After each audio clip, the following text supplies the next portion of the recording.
Jason Spears here with drpremed.com. I want to talk to you about the pillar in regards to your letter recommendation for getting into medical school.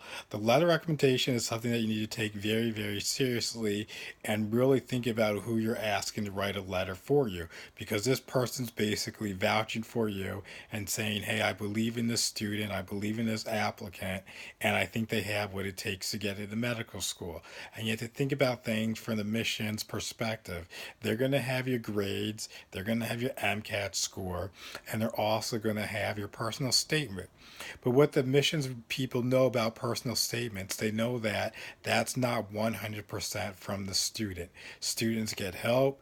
People write personal statements for them, and they really know how to doctor them for the student and to paint them in the best light possible. So, what's really going to be an honest assessment besides the numbers when you're trying to figure out what type of caliber student or person this is that's thinking about going to medical school, or you're thinking about admitting to your program to pursue a career in medicine?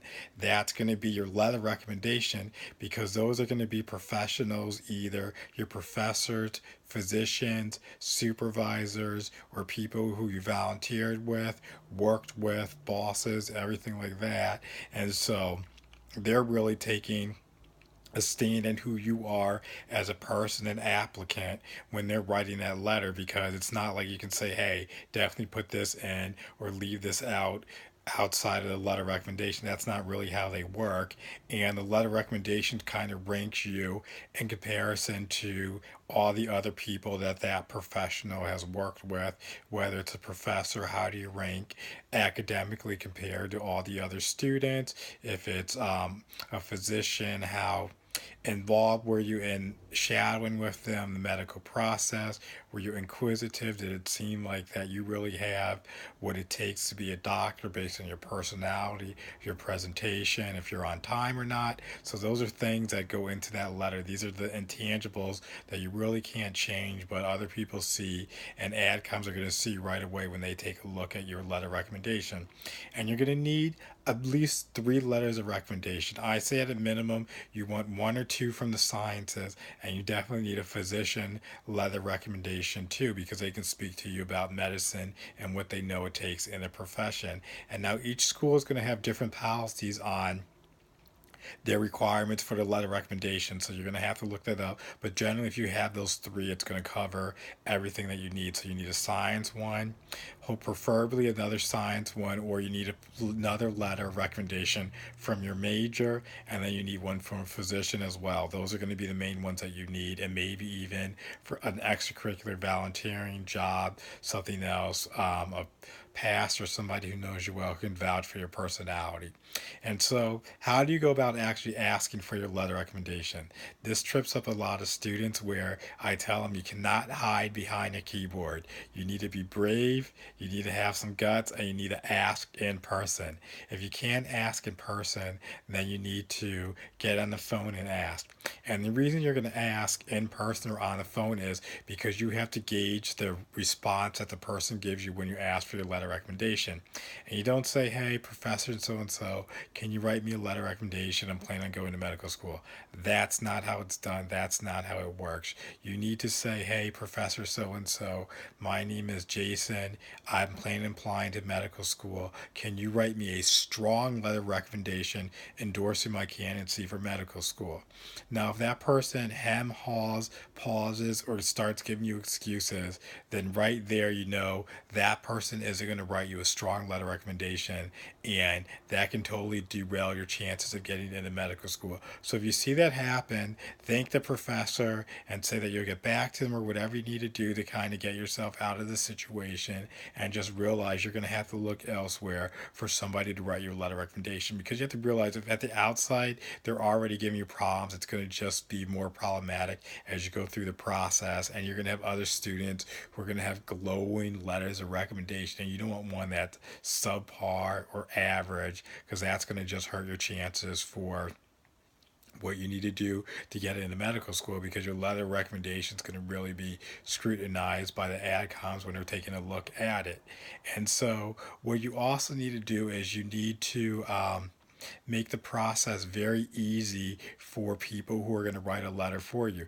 If you're still in school, you cannot wait until the end of the semester and say, Professor so and so, can you write me that strong letter recommendation? Because they're not going to know who you are. They might maybe see your face, but they're not going to have too much to go on. So, what I advise students at the beginning of the semester, become friends with the professor. You can even come to office hours, make yourself known, ask relevant questions, and even as a couple weeks into the course, pull the professor aside or meet with the professor and tell them that you're pre-med, you're planning on applying to medical school, and that you know one thing that you're going to need are letters of recommendation, and you just want to put that in the professor's ear, not necessarily that you're planning on using that person for a letter recommendation, but that just jogs them so that when they're in class and they're kind of looking at students, they may call on you a little bit more, which is going to be good because you want them to get to know you, and they're going to take a little bit of time to know you. Because what I've heard from professors, this is one of the most popular professors at Northwestern when we were doing our coursework. He would tell the students, people come to me a quarter, 2 quarters after the class is over, or even a year or so when they find out, oh, I'm applying to medical school. What do I need to do? I need to get my letters of recommendation together. And the professor's like, I don't know who you are. Basically, all I have is a name and a grade in my spreadsheet. I can't speak to you of how you are as a person, what you did in my class. And so you don't want that to happen because those are the people, yes, they may write you a letter, but it's going to be kind of generic and it's not going to get you across the bar where you need to be for the adcoms to really see, okay, this is a high caliber person and they really bring much to the field of medicine. And so that's why you want to kind of set that out early.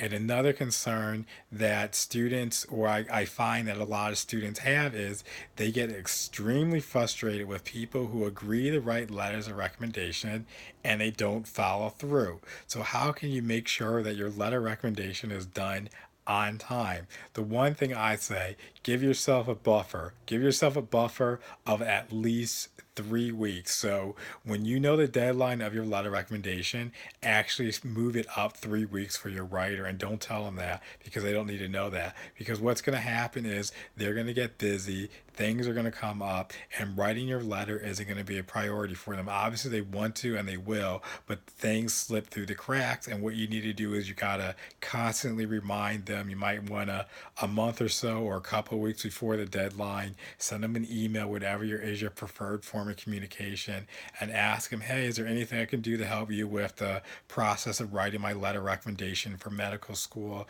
And that's going to kind of serve as a subtle reminder that, hey, make sure you're getting it done for me and things like that.